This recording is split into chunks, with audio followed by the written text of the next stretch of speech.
चलिए लिखिए rotational mechanics. ठीक है, हम लोग शुरू कर रहे हैं चैप्टर रोटेशनल मैकेनिक्स।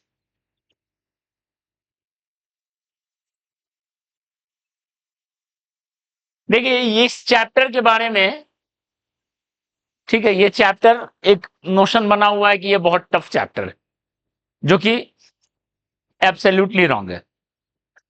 ठीक है, आसान चैप्टर है, स्कोरिंग चैप्टर है और आता ही आता है क्वेश्चन। ठीक है, रोटेशनल से। और कुछ टाइप का क्वेश्चन तो एकदम मस्ट है, कुछ टाइप जेईई मेन में। तो हम सारा पार्ट को कवर करेंगे, स्कूल लेवल, कंपटीशन लेवल, सारा पार्ट को।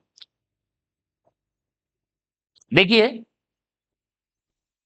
रोटेशनल मैकेनिक्स में पहला जो पार्ट हम कवर करेंगे वो है कंपैरिजन विथ लीनियर मोशन।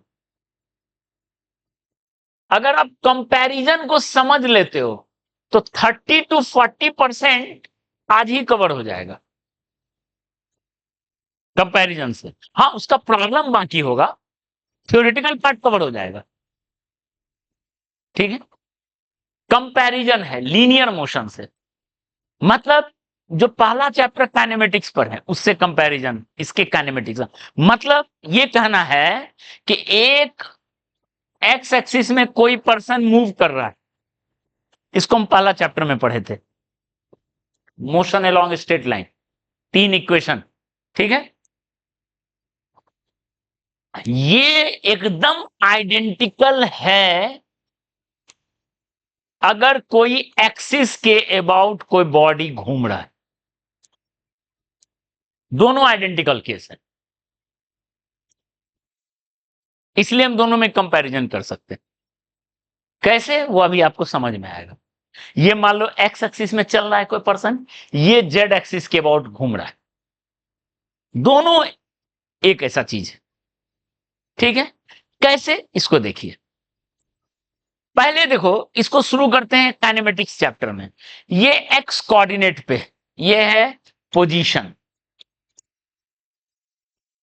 ठीक है, टर्म में पोजीशन ऐसा लिख रहे हैं, अलग अलग टाइम पे पोजीशन होता है, मूव करता है। यहां पे होगा एंगुलर पोजीशन थीटा, किस थीटा पे है वो, रोटेट होके किस थीटा पे पहुंचा है। ठीक है, और ये बात ऑब्वियस है, एज्यूम्ड है कि एंगल सब जो होगा रेडियन में होगा, उसको बार बार लिखने की जरूरत नहीं। वो किस एक्स पे है, ये किस थीटा पे। क्लियर है।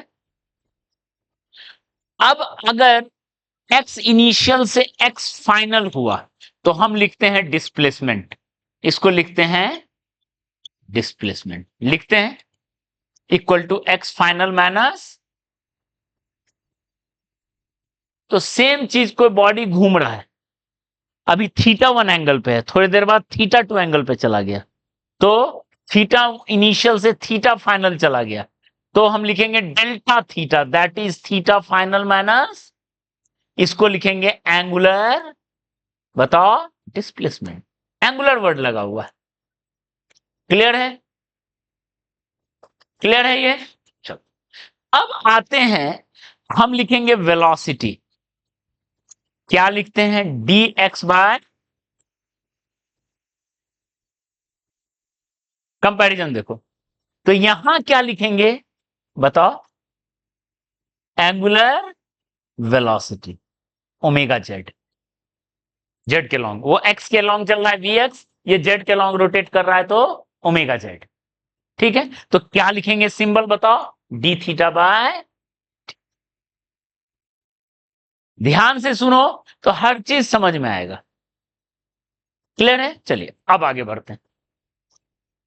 वेलोसिटी होगा यूनिट वाइज, देख लो तो इसका मीटर पर सेकेंड, तो इसका क्या होगा, रेडियन पर। अब आते हैं acceleration, that is d square x by d t square, लिखते हैं एक्सेलरेशन, या d v x by d t, that is a x, लिखते हैं, या अगर याद हो तो उसको एक्स के टर्म में भी ऐसा लिखते हैं, v x by d x, v d v by d x, that is also acceleration. ठीक है, क्लियर है? तो यहां क्या टर्म लिखेंगे बताओ? Angular acceleration. यहां लिखेंगे एंगुलर एक्सिलरेशन, उसका सिंबल है अल्फा जेड। उसका सिंबल क्या होगा? Alpha z. ठीक है, तो बताइए उसको कैसे लिखेंगे सिंबॉलिकली? बताइए, t square theta by d t square, या डी ओमेगा जेड बाय, या omega z d omega z by. तो कंपैरिजन का एक पार्ट होगा। क्लियर है? इतना क्लियर है? ओके,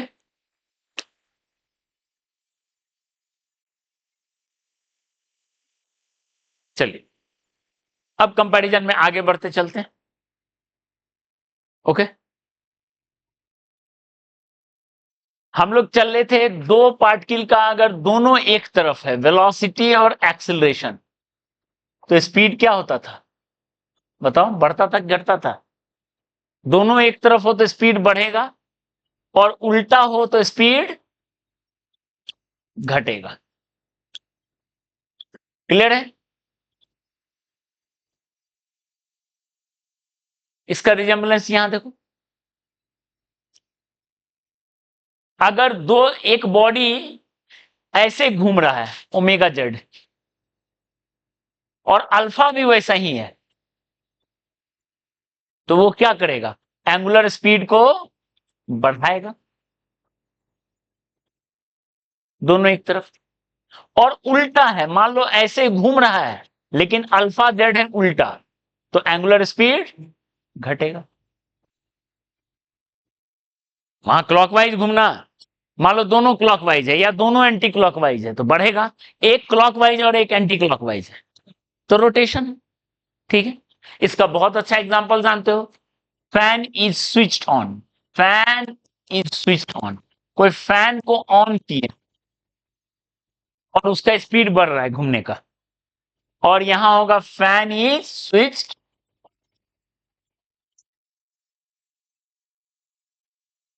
चल रहा है, उसको ऑफ कर दिए। ठीक है, चल, उसके बाद अब आगे आगे बढ़ते हैं। यहां भी तीन इक्वेशन लिखते थे जब acceleration is constant, a x constant होता था तो तीन, v x equal to u x plus a x t, displacement equal to u x, minus नहीं लिखेंगे, अपने आप माइनस ले लेगा, अगर वेलोसिटी के टर्म में बताए तो माइनस लिखने का जरूरत नहीं है। ठीक है, वेलोसिटी के टर्म में माइनस लिखने का जरूरत नहीं है, अपने आप ले लेगा वो, एक्सीलरेट होगा, रिटार्ड होगा, सब अपने आप लेते चलेगा, क्योंकि वो साइन के साथ है, u x t plus half a x t square and v x square equal to u x square plus two a x delta x, यही था। तो यहां भी तीन इक्वेशन होगा when alpha z is constant. क्या क्या होगा बताओ? Omega z, omega final, omega z initial plus alpha z t, displacement half alpha z t square, और फाइनल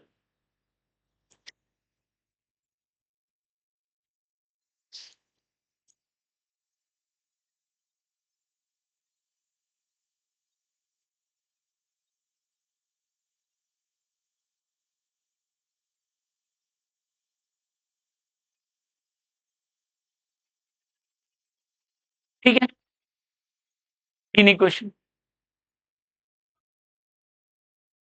समझ में आ रहा है? ठीक है, तीन इक्वेशन ये हो गया। और अगर if alpha z is variable, if alpha z is variable, अगर वेरिएबल हो तो क्या करेंगे? इंटीग्रेशन लेते थे, तो यहां भी omega z final equal to omega z initial plus alpha z d t integrate कर लेंगे, delta theta equal to omega z d t integrate कर लेंगे।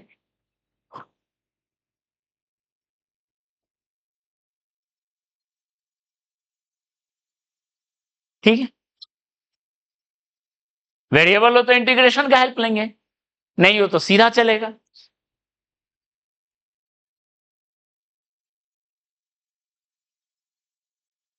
ठीक है,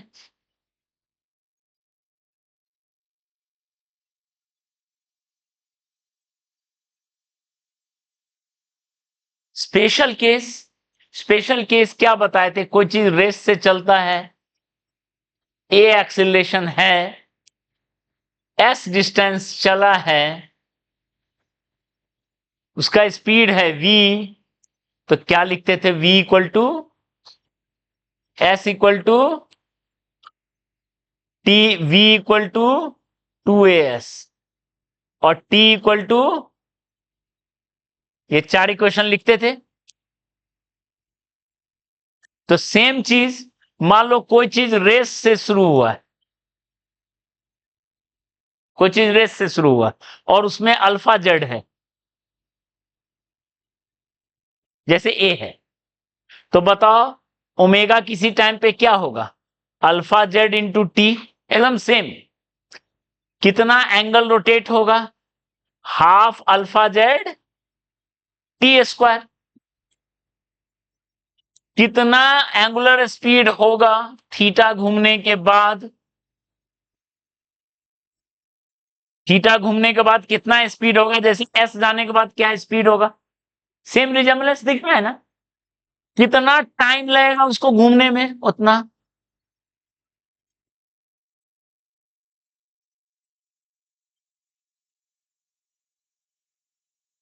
क्लियर है? क्लियर है? ओके, स्पेशल केस एक हो गया। ठीक है, स्पेशल केस टू क्या था? u जीरो नहीं है, पर उल्टा u है और चलते चलते उसको रुकना है। तो बताओ टाइम टू स्टॉप क्या लिखते थे? क्या फॉर्मूला होता था? डिस्टेंस टू स्टॉप क्या होता था? होता था you square by 2a। Same चीज, मान लो कोई चीज ऐसे घूम रहा है ओमेगा जेड इनिशियल से, और अल्फा जेड उल्टा है, तो वो रिटार्ड करेगा।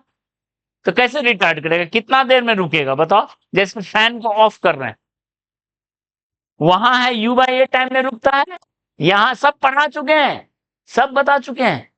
इवन ये चीज भी पहले बता चुके हैं सर्कुलर मोशन में, ये चीज भी सर्कुलर मोशन में बता चुके हैं। फिर से हम एक तरह से रिपीट कर रहे हैं। उठा दो बिल्कुल वही फॉर्मूला, कितना एंगल घुमा होगा?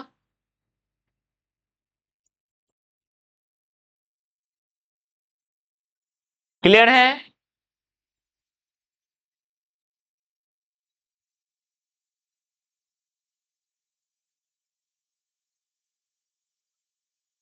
ठीक है,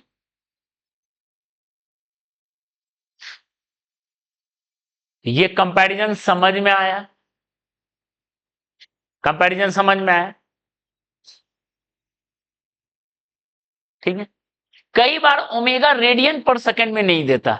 ओमेगा अगर दिया हुआ है इन, ओमेगा इक्वल टू दिया हुआ है, मान लेते हैं एक्स आरपीएम। आरपीएम का फुल फॉर्म क्या होता है हितेश?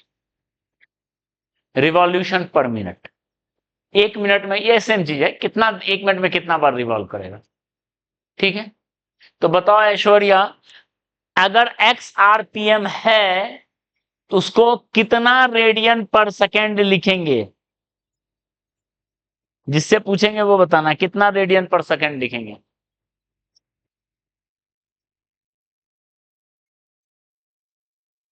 कितना लिखते थे? सर्कुलर मोशन में किए हुए हैं, कितना लिखते हैं? पाई एक्स बाय 30 रेडियन पर। कैसे करेंगे बता चुके हैं। तो एक रोटेशन में 2 पाई, तो एक्स रोटेशन तो 2 पाई एक्स, और 1 मिनट 60 सेकेंड, तो 2 पाई एक्स बाई 60। ठीक है, क्लियर है।